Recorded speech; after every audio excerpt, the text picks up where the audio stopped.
Have mercy on me, a sinner.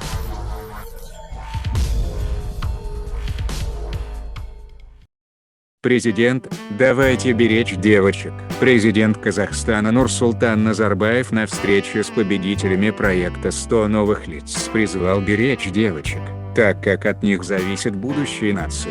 Глава государства в беседе с самой талантливой и продвинутой молодежью Казахстана рассказал о будущем любой нации.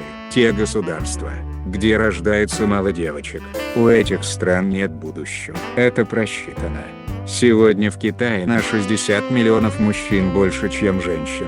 Их мужчины выезжают в другие страны, чтобы найти себе пару. Чем меньше женщин в государстве, тем быстрее уничтожается нация, сказал глава государства. При этом он отметил, что учеными посчитано, какая нация исчезнет к 3000 году. Уйдут те, у кого рождается мало девочек. Трудно об этом подумать, но это точно посчитано.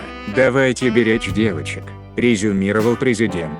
На этом у нас все. Кому понравилось, ставим лайк, подписываемся на канал, жмем на колокол, чтоб не пропустить новое видео. Всем пока-пока. I'm an albatross, yeah.